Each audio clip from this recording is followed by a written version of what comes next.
تفاصيل يحضروا معايا البروفيسور شادلي عبد اللي مدير عام الوكاله الوطنيه للنهوضه بالبحث العلمي لانبير. مرحبا بك على موجات اذاعه الشباب. شكرا، مرحبا بك. نورتنا مستمعي اذاعه الشباب. مرحبا بك. والسيد شاكر صيد رئيس شبكه الجامعات الافريقيه لتكنولوجيا المعلومات. مرحبا بك على موجات اذاعه الشباب. يعطيك الصحه. مرحبا بكم، نورتونا. دونك موضوع مهم جدا اليوم نتطرقوا له في برنامج أوريكا كي نتحدثوا على أهمية البحوث العلمية لمجابهة هذه الجائحة ديما. فما تحدثنا على برشا الامباكت نتاع الجائحة هذه على الجانب الاقتصادي الاجتماعي التكنولوجي، لكن ما تحدثناش برشا على الامباكت نتاع على البحوث العلمية. كان نقدموا ساعة نحطوا الويبينير ذا في إطار وتعطينا الأهداف الويبينير هذا. شكون اللي كان حاضر في الويبينير هذا يوم 29 ماي مع سي شاكر السيدة؟ شكرا على الاستضافة. صراحة نقول إنه جائحة كورونا هي لازم نقول هي اوبورتونيتي ولا تويكا، لأنها أعادت البحث العلمي الأهمية نتاعو. نعم. وأبرزت الدور تاع الباحثين حتى في تحديد مصير الشعوب، ويمكن اعتبار البحث العلمي قطاع استراتيجي للبحث للدول. في هذا الإطار القرية الجامعية الإفريقية أيتان بالاشتراك مع الوكالة التونسية للنهوض بالبحث العلمي نظمنا ندوة افتراضية ويبينار نهار 29 ماي حول la promotion de la recherche scientifique en Afrique face au Covid-19، يعني النهوض بالبحث العلمي في إفريقيا أمام جائحة كورونا. نعم. بالطبيعة تحت إشراف السيد شادلي عبد اللي مشكور، هو رئيس المدير العام للانبير. نعم. وبمشاركة محاضرين وخبراء من 7 دول إفريقية، واللي هما في جلهم مع إطارات ومدير عامين في بلدانهم في وزارات بتاعهم، يعني سواء وزارة البحث العلمي. نجموا ناخذوا لمحة معناها اللي تكونوا حاضرين. بالنسبة للحاضرين ثم دول مشاركة هي تونس، المغرب، الكاميرون، الكوت ديفوار، اثيوبيا، ومع غياب ليبيريا. نعم. طبعا الشيء يعطيكم اكثر تفاصيل على اذا كنا على الاسامي تاع المديرين والحاضرين. نعم. تضمن هذا المنتديات تبادل التجارب بين المشاركين واستعراض مختلف البحوث العلميه المرتبطه بالكورونا. من جهه اخرى اشار العديد من المشاركين ضروره بناء تحالف مشترك لتبادل الخبرات والبحوث حول الجائحه هذه، جائحه كورونا. نعم. الحقيقة أنا كنت حضرت الويبينار هذا على الويب. دونك كما كنت تفضلت سي شاكر تحدثت أنه فما كانوا 7 دول إفريقية مشاركة ومنها تونس. نمشي مع البروفيسور شادلي العبدلي باش تعطينا اللمحة شنو ما البحوث العلمية اللي تقدمت خلال الويبينار هذا بالنسبة للدول الإفريقية الحاضرة والتجربة التونسية في تصدي الكوفيد 19. شكرا للاستضافة، شكرا للاهتمام. كما تفضل الأستاذ شاكر، هي التظاهرة هذه عندها هدف هو تبادل الخبرات في مجال مكافحة الجائحة هذه. تبادل الخبرات خصوصا كيفاش نضع البحث العلمي في خدمة المحيط الاقتصادي والاجتماعي باش يحل المشكلة هذه متاع كوفيد 19. الهدف هذا هو يندرج تماما وهو في تطابق كامل مع مهام الوكالة الوطنية للنهوض بالبحث العلمي، اللي هي هيكل ربط بين عالم البحث العلمي والعالم المحيط الاقتصادي والاجتماعي. وهي قاعدة تخدم، كانت عندها مدة طويلة تخدم على الموضوع هذا. افكتيفمون. دونك احنا ديجا عندنا حتى معناها علاقات معناها واتفاقيات شراكه مع بعض الوكالات الافريقيه في المختصه في عندها نفس المهام كما الوكاله نتاعنا. دونك احنا كما ثم من تونس كان ثم 3 مشاركات. دونك الاستاذ شاكر السيد، مي ثم ايضا الاستاذ هاشم الوزير من الانستيتيو باستور وانا من الوكاله، و7 اخرين من افريقيا من مختلف البلدان. وقت نقولوا احنا معناها شنو اهم حاجه، شنو المخرجات من هذه التظاهره هذه. اول حاجه كونهم المشاركين معناها ظهروا بصفه جليه، كونوا من حسن الحظ معناها كون البلدان الكل هذه معناها تفاعلت بصفه سريعه ونقول حتى فعاله مع الجائحه هذه. وتعرف كونه ثم العديد من الاجراءات اللي وقع الاتخاذ نتاعها في تونس، مثلا عندنا الحجر الصحي وحظر التجول ومنع غلق الحدود الى اخره. نفس الشيء وقع تقريبا في البلدان الافريقيه الاخرى، وتقريبا هي الجائحه ظهرت تقريبا في نفس الوقت، تقريبا في بدايه مارس. نعم في البلدان الافريقيه في اول مارس تقريبا. نعم 2 مارس السنغال زاد 2 مارس تقريبا، وبعد البلدان الاخرى بعد نعم. الحاجه الهامه جدا هو كونه معناها في العديد من البلدان ثم تقريبا نفس المقاربات، كونه وقعت احداث لجان مشتركه ومتعدده منها الاختصاصات. مثلا في تونس ثم وزاره التعليم العالي والبحث العلمي، وزاره الصحه، وزاره الصناعات والمؤسسات الصغرى والمتوسطه، وزاره تكنولوجيا الاتصال والتحول الرقمي. هذا من كلهم عملوا مناكم اللجنه المتعدده الاختصاصات. شنو هو دورها؟ دورها هي معناها باش يحدثوا احداث معناها ميكانيزمات لتمويل البحث العلمي، نعم. خصوصا تمويل التجهيزات في المستشفيات. نعم. مثلا في تونس ايضا، وفي بيت الحكمه في تونس وقع احداث خليه يقظه بالمجمع التونسي بيت الحكمه لمتابعه وباء كورونا. هل الخليه هذه تكون فيها معناها خبراء من تونس من مختلف الاختصاصات، لكن فيها ايضا خبراء تونسيين معناها في البلدان الاجنبيه، لكن حتى خبراء معناها من الاجانب.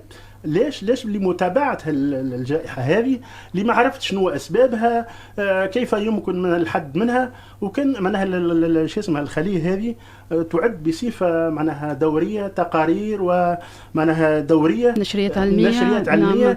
باش معناها لاصحاب القرار معناها سي ايد على ديسيجن، تعطيهم معطيات حسب دراسات باش تكون انيه وفي وقتها، يعني باش تاخذ ديسيجن معناها هي تعمل حتى سنتاز نتاع دراسات صارت في تونس ولا على الاترونجي، معناها الناس متفرغين للشيء هذا. في السنغال مثلا وقع احداث مرصد وطني للبحث والابتكار، وهو معناها اطار صورة التفكير والمشوره والتوصيه الفنيه لصناع القرار. نفس الشيء، نفس معناها نفس الاستراتيجيه تقريبا، نفس الدول عندها نفس الاستراتيجيه. كنا نشوفوا احنا فماش معناها دراسات علميه او منهج اخر مختلف يعني ما بين الدول. نعم رتبت بعد في نجي في البحث العلمي في الاخر. ثم نشوفوا رابيدمون شنو معناها الاثار نتاع الاجراءات هذه. احنا بصراحه نشوفوا كانوا الاثار نتاعها في اغلبها معناها ايجابيه. نعم. احنا البلدان الافريقيه الكل براتيكمون ظهر قلت في اول مارس معناها الحالات هذه بكلها او ديبي كانت حالات وافده، ما كانتش معناها من داخل محليه. نعم محليه. وكان نشوفوا توكي ليتا اكتويل، يعني وقت نقول لك ليتا اكتويل نهار 28 ماي. نهار 28 ماي، ومن حسن حظنا مثلا تونس تقريبا معناها من البلدان اللي عندها اقل معناها نسبه اصابات بالمرض هذا.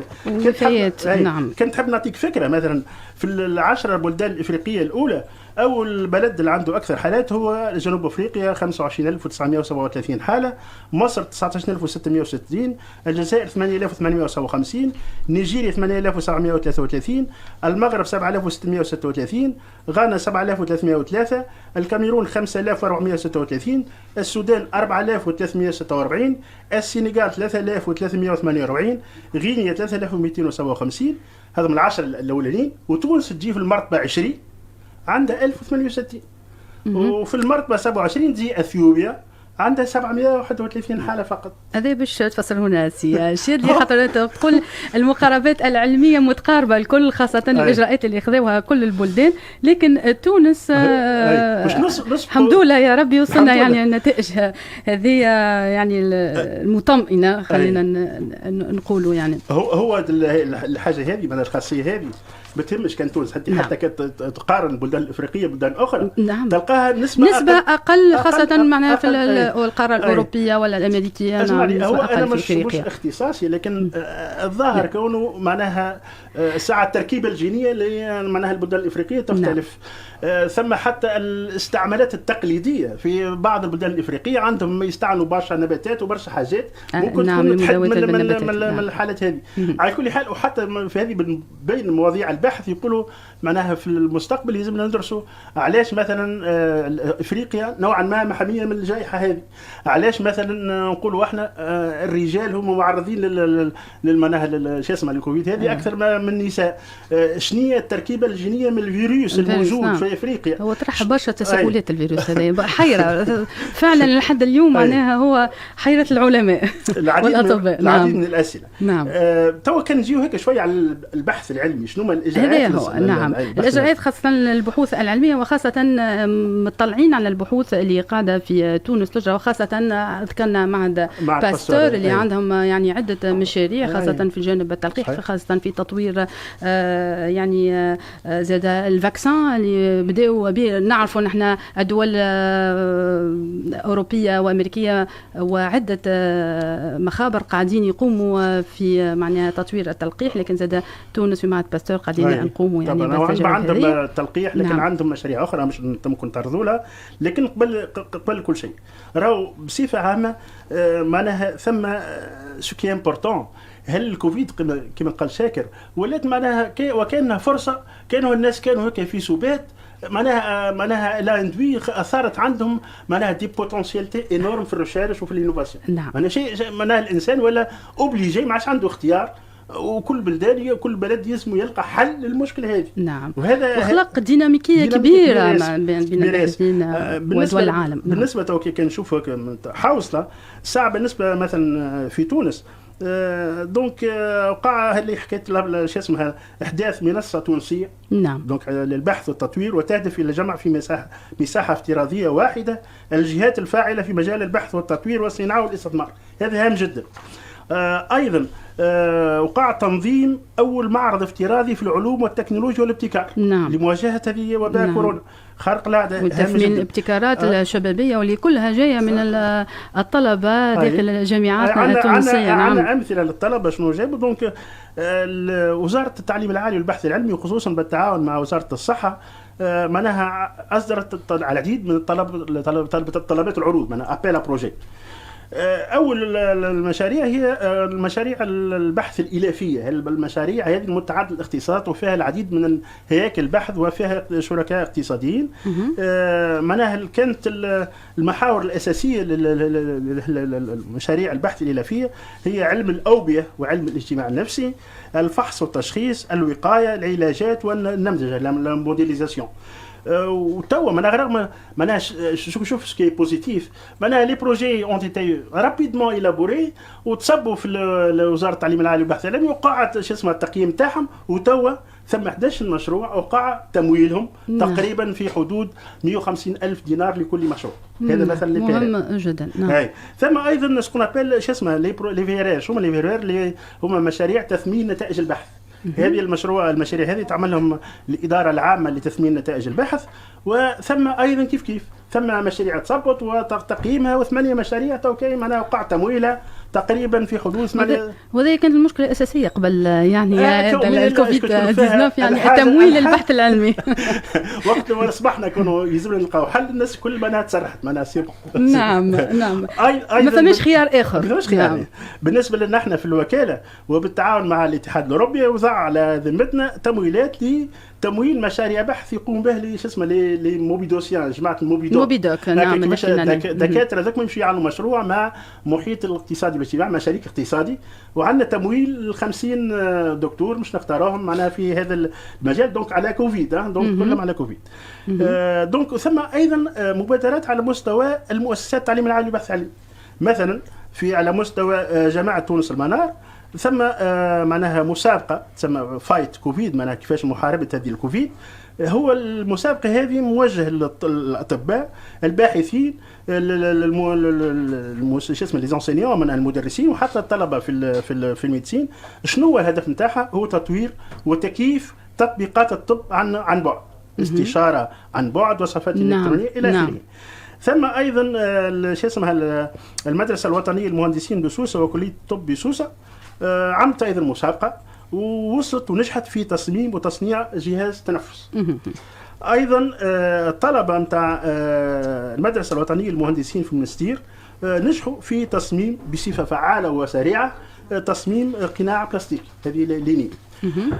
في صفاقس شو اسمه المدرسة الوطنية للمهندسين، كلية الطب، وحدة الإنعاش بمستشفى الحبيب بورقيبة الجامعي في صفاقس، القطب التكنولوجي بصفاقس، ونقابة المهندسين زاد كيف توفقوا إلى تصميم نموذجي منها من أجهزة التنفس الاصطناعي.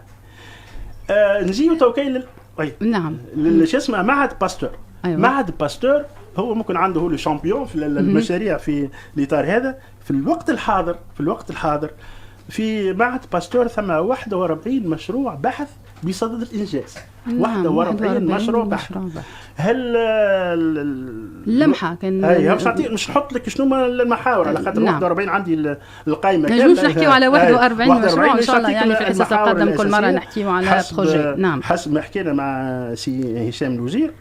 المحاور الأساسية أولا، المحور الأول هو تطوير أدوات تشخيصية جديدة. أنا للدياغنوستيك ديزوتي نوفو بور دي دياغنوستيك، ثم السيرولوجي وثم ديزوتي موليكولار. أنا هذه أدوات جديدة، هذه حاجة، هذا معناها برشا مشاريع في الإطار هذا.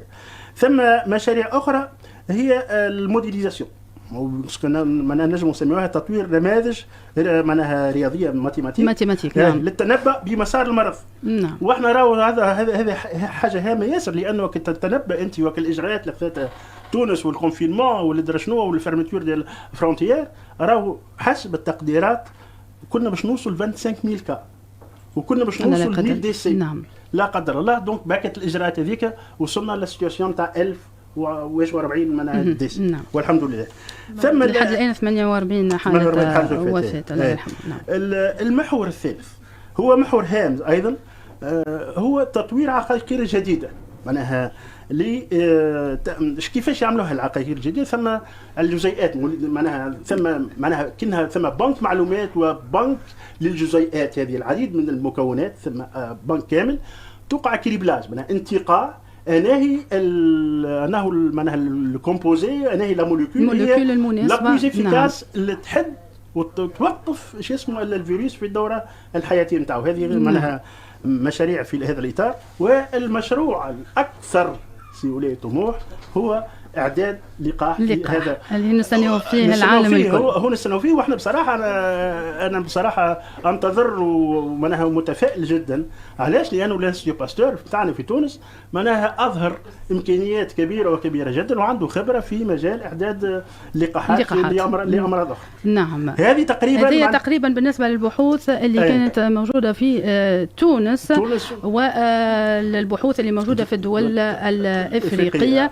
من هنا كيفاش باش ننطلقوا يعني لخطه جديده ما بين التعاون الافريقي للبحوث العلميه سي شادي بالنسبه للمستقبل؟ هو اول حاجه الساعه كما قلت انا معناها الناس الكل قالوا ها هو الكوفيد هذا جاء، هي مشكله، ما نقول انا ساعات نقول اوروزمون معناها خلقت عديد من الفرص في البحث. انا قلت علاش افريقيا قل معناها كونتاميناسيون من غيرها، شنو معناها الفيروسات الاكثر شيوعا في موجود بصفه عامه، علاش الحالات موجوده عند الذكور اكثر من الاناث، شنو دور المعارف التقليديه.